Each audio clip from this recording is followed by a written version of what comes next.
پھر مجھے کربلا یاد آ گیا کہ یہی مہینہ تھا، 10 محرم تھی اور جمعے کا دن تھا اور نماز کا وقت داخل ہوا، تو امام علی مقام نے اپنے لشکر کے سردار زہیر سے فرمایا ان سے کہو جنگ بند کریں یا تھوڑی دیر کے لیے رک جائیں، میں نماز پڑھ لوں، ہمیں نماز پڑھنے دیں۔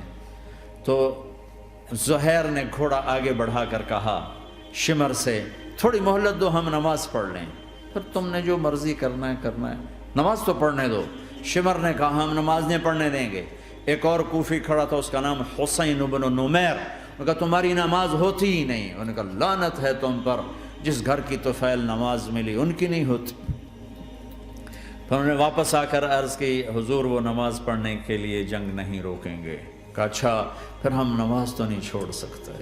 میرے رب کی قسم اگر حسین نماز نہ پڑھتے تو انہیں کوئی فرق نہ پڑتا، لیکن ایک فرق پڑتا کہ پھر پیغام ادھورا جاتا، میسج ادھورا جاتا، اور میسج یہ دینا تھا کہ زیر خنجر بھی یہ پیغام سنایا ہم نے کہ ہم نے تلوار کی دھاروں کے نیچے بھی سر جھکانا ہے، اور ہم نے تڑپتے جسموں کے ساتھ بھی سجدہ کرنا ہے، اور ہم نے زخمی جسموں کے ساتھ بھی اللہ کے سامنے رکوع کرنا ہے، اور ہم نے خون آلود جسموں کے ساتھ بھی رب کے سامنے کھڑے ہو کے آنے والی نسلوں کو پیغام دینا ہے کہ نماز وہ ہے جسے اس وقت میں بھی نہیں چھوڑا جا سکتا، تاکہ کوئی یہ کہہ نہ سکے میں کیسے پڑھتا، میری جاب تھی میں کیسے پڑھتا، میری آنکھ نہیں کھلتی میں کیسے پڑھتا، میری عادت نہیں۔ اللہ کی قسم یہ جنتی نہیں تھے، جنت کے سردار تھے، صرف جنتی نہیں تھے، جنت کے سردار تھے، صرف جنتی نہیں جنت کے سردار۔ اور یہ سرداری کب ملی؟ محنت کے بعد نہیں، پہلے ہی ابھی ماں کا دودھ نہیں چھوٹا تھا کہ میرے نبی نے فرمایا حسن حسین جنت کے نوجوانوں کے سردار ہیں، اور ایسا پیار تھا کہ دونوں کو عرب سردار بچہ اٹھانا اپنی ذلت سمجھتے تھے، بچے نہیں اٹھاتے تھے، سب کے سامنے پیار نہیں کرتے تھے، لیکن آپ حسن حسین کو یہاں اٹھاتے، پھر یہاں ہی نہیں اٹھاتے تھے، یہاں کندھوں پہ بٹھاتے، یہاں۔ اور ایک عرب بدو حیران ہو کے دیکھ لیں، یا رسول اللہ یہ آپ کیا کر رہے ہیں؟ مطلب یہ کتنی عیب کی بات ہے کہ آپ جیسا سردار اور یہاں بچوں کو بٹھایا ہوا ہے۔ کہنے لگا آپ ان سے بہت پیار کرتے ہیں؟ کہا ہاں میں ان سے بہت پیار کرتا ہوں، اور صرف میں نہیں کرتا، اللہ بھی ان سے پیار کرتا ہے۔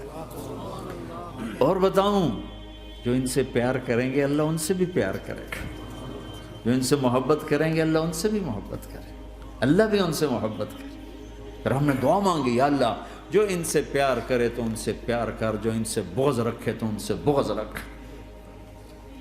حضرت حسن سر سے لے کر کمر تک اللہ کے نبی کی 100% کاپی تھی، چہرہ یہ آدھا حصہ اوپر والا نبی کے مشابہ، یہاں سے نیچے پاؤں تک علی کے مشابہ، باپ کے مشابہ۔ حسین اس کا الٹ، سر سے لے کر کمر تک علی کے مشابہ، کمر سے لے کر پاؤں تک اللہ کے نبی کے مشابہ۔ اس مشابہت پر ہمارے نبی کہا کرتے تھے حسن میرا بیٹا ہے، حسین علی کا بیٹا ہے۔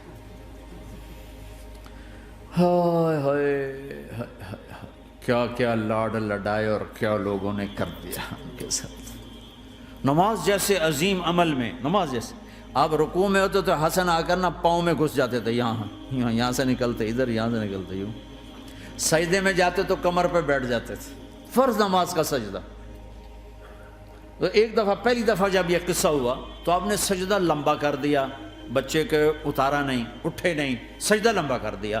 پچھلے پریشان ہو گئے کہ اتنا لمبا سجدہ کہیں آپ فوت تو نہیں ہو گئے۔ تو جو پہلی صف میں تھے نا انہوں نے یوں کر کے دیکھا، چکر کی وہ دیکھا تو حسن کمر پہ چڑھے ہوئے، تو قریب ایک آدمی نے آگے ہاتھ بڑھا کے کھینچنا چاہا، تو آپ نے یہاں سے دیکھا ہاتھ آ رہا ہے، تو آپ نے اپنے ہاتھ سے یوں اشارہ، نماز میں یوں اشارہ کیا کہ میرے بچے کو نہ چڑھو۔ جب حسن خود اترے پھر آپ سجدے سے اٹھے۔ کبھی حسین چڑھ جاتے تھے، کبھی حسن دونوں ہی چڑھتے تھے، یہ اس طرح حسن کے بعد کبھی یہ کبھی وہ، کبھی یہ کبھی وہ۔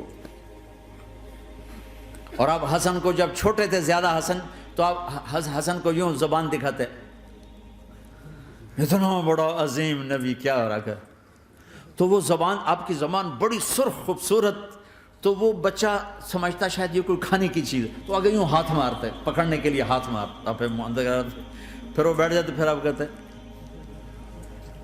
یہ میرا نبی گھر کی زندگی بتا رہا ہے۔ اور تمہیں تو بچوں کے پاس بیٹھنے کا وقت ہی کوئی نہیں، بیگم بھی کم جاب پہ جا رہی، خامد بھی جاب پہ جا رہا، پیچھے بچے ڈرگ بیچنے پہ لگے، اب تم کس کام کے ہو؟ کیا کرو گے اس دولت کو؟ یا نہیں ڈرگ بیچو، گستاخ ہو گیا، بدتمیز ہو گیا، تو اس دن دولت کو آگ لگا دو جا کے۔ آپ اپنے بچوں کو ٹائم دو، اپنے بچوں کو ٹائم دو۔ عورت کا کام کمانا نہیں ہے، عورت کا کام نسل کو بنانا ہے۔ قناعت سیکھو، قناعت تو آسانی سے مینج ہو جائے گا، قناعت نہیں تو پھر تو دنیا کے بادشاہ کی بھی ہوس پوری نہیں ہو سکتی۔ کھیلتے تھے، حسن حسین کی کشتی کراتے تھے، دونوں بھائیوں کی کشتی کراتے۔ ایک دفعہ دونوں کی کشتی ہو رہی اور حسین ذرا کمزور پڑ رہے تھے، تو آپ اس کو شاباش دیتے، شاباش شاباش شاباش۔ تو حضرت فاطمہ کہنے لگی، ماں بھی بیٹھی تھی، کہنے لگی یا رسول اللہ آپ حسین کو شاباش دے رہے ہیں، حسن کو کیوں نہیں دے رہے؟ تو آپ نے کہا یہ جبریل میرے پاس کھڑا ہوا ہے، یہ بھی حسین کو شاباش دے رہا ہے، تو میں بھی حسین کو شاباش دے رہا ہوں۔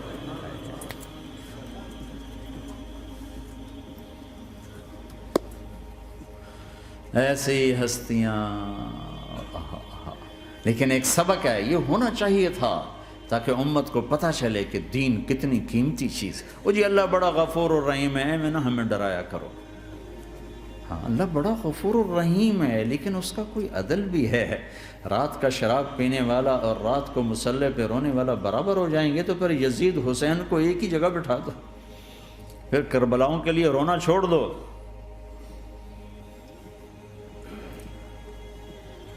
رات کو ناچنے والی، رات کو رونے والی برابر ہو جائیں گے، سود کھانے والا، حلال کھانے والا برابر ہو جائیں گے، شراب بیچنے والا اور مزدوری کرنے والا برابر ہو جائیں گے، جھوٹ بولنے والا، سچ بولنے والا برابر ہو جائیں گے۔ افنجعل المسلمین کالمجرمین ما لکم کیف تحکمون ام لکم کتاب فیہ تدرسون۔ اس سے زیادہ واضح کیا بتاؤں کہ میرا رب کہتا ہے کون سی کتاب میں لکھا ہوا ہے کہ ماننے والا نہ ماننے والا برابر کر دوں گا؟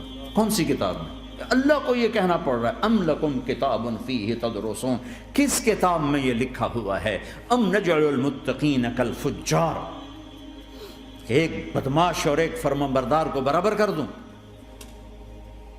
کہاں لکھا ہوا ہے؟ ایسی ہستیاں،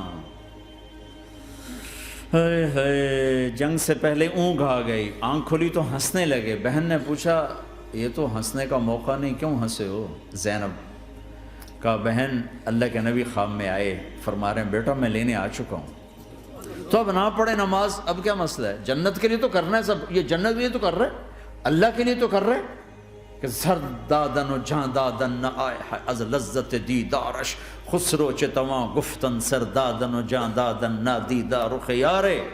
اس اللہ کے لیے تو سر کٹا رہے ہیں، تو وہ تو راضی ہو چکا ہے، نبی آ چکا ہے، آؤ بیٹا میں لینے آ چکا ہوں، تو اب نہ پڑھیں نماز؟ نہیں نہیں، برمنگم والوں کو کون بتائے گا کہ نماز کیسی چیز ہے؟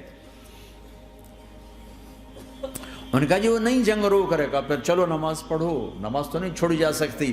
آدھوں کو روک دیا تم جنگ کرو، آدھوں سے کہا تم نماز پڑھو، آدھوں نے نماز پڑھی، آدھوں نے جنگ کی۔